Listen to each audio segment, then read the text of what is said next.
fight fans, fight fans. This is Kurt Deville with Counterpunch Boxing News, and I have some new news concerning Gareth Davies, okay? Gareth Davies had this to say about AJ possibly taking on Moses Itauma. And he had to say this. He said, I don't think Joshua gets beyond 3 rounds with this kid. Damn. Let me counterpunch. Gareth Davies, he's never been a fan of AJ because he was a fanboy of Tyson. So you know you can't have it both ways. You can't be a fanboy of Tyson and then a fan of AJ. That just won't happen. So I expect him to say that. I expect him to say something like that. But is it true? I think this. If AJ decided to fight Moses Itauma, AJ, I think, knows Moses because remember, they were in the same camp for a while. They sparred together. They shared time together. Moses never fought Dillian Whyte or never sparred Dillian Whyte. He sparred everybody else. Joshua, Fury, Parker. He sparred a lot of people. Akoli, you know, the list goes on. But I'll say this. I think AJ fighting Moses Itauma, I don't know what would be in it for Moses versus what would be in it for AJ beside a hard-ass night. But I think he would do a lot better than people give him credit for because he knows Moses Itauma, but then Moses knows him too. So I think the 3 rounds thing, I think that's the fire and the buzz still buzzing because, I mean, it just happened yesterday. So people will be talking about what Moses can do for a very long time, for quite some time. You know what I mean? We're just now simmering down what Usyk has done to Danny Dubois and everybody saying he's the best thing since sliced bread, right? So you should expect the same type of energy from Moses Itauma and what he did to Dillian Whyte. You know, so I don't know about the 3 rounds thing. I would favor Moses to win based on realistic situations. What do I mean? Is Moses better than AJ? I mean, well, he's been fighting since he was 9.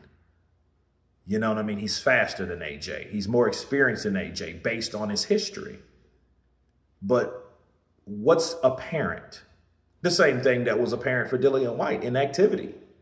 See, AJ ain't fought since damn near in a year. Okay. He was 34 years old when he fought. All right.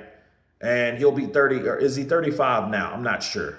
No, he's 35 now. So he'll be 36 now, but he hasn't fought in damn near over a year. So throwing him in there with somebody like Moses Itauma, someone fresh, sharp, hungry, and just ready to go. You know what I mean? Ready to have a freaking shootout. I think would be bad news for AJ. And I don't think that would be fair for him being that inactive. You know what I mean? Especially a guy that's accustomed to those type of concessions. Why would he take that risk? But, you know, if they did fight, speed is always going to be a killer, along with the timing that Moses Itauma has. Now, what I'm not going to do, I'm not just going to jump on the bandwagon, but I am going to be realistic. I would favor Moses, the younger guy. You know, AJ, we don't know how he is. We just know when the last time he fought. The last time he fought, he didn't do too well. You know what I mean? But I think a guy like that with AJ fighting Moses, you know, 2 tall men getting it in. And I think if AJ has a puncher's chance always, I feel, because what people don't realize is the chin has not been checked yet. And I'm not hoping this because I don't want people to think, oh, well, you're hoping Moses don't have a chin. I just think that someone needs to check that sucker, you know, to see if he doesn't, because everyone has a flaw. Not saying that's his flaw, but I'm saying everyone has a flaw. Nobody's a perfect fighter. Okay, so that very well may be the flaw that Moses possesses. His inability to take shots. He may not have a good chin. And here's the crazy thing about it. This is what I'm sick of hearing. If Moses Itauma, if that ever happens, okay, if Moses ever gets caught and he gets chinned and he goes down and he's hurt, does not mean he's chinny. Okay, you have to give me more situations than that. You know what I'm saying? To make me believe that a person's chinny just because they get chinned in the heavyweight division. It's the heavyweight division, bro. These are bigger men, stronger men, more powerful men hitting you on the chin. Bars. Right?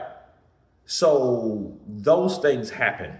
Doesn't mean you're chinny just because you get hit with a punch. You're supposed to get hurt with a punch that's landed correctly and properly, especially from a guy that's over 220 pounds. That's supposed to happen.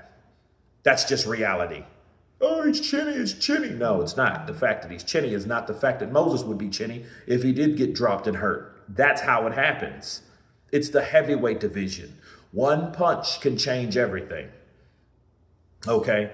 But no, I do think there's more behind the Gareth Davies desire versus prediction. I think this is more of a desire than a prediction because, again, Gareth is a fan of Tyson Fury, not AJ. And then here's another question you have to ask yourself in closing. Why the hell isn't he saying this about Tyson the Gypsy King, his buddy? Why isn't Gareth talking about that type of prediction? Counterpunch. But you guys tell me what you think of Gareth Davies stating that he doesn't think Joshua gets beyond 3 rounds with Moses Itauma. Of course, please subscribe. And you guys been Counterpunch. Peace.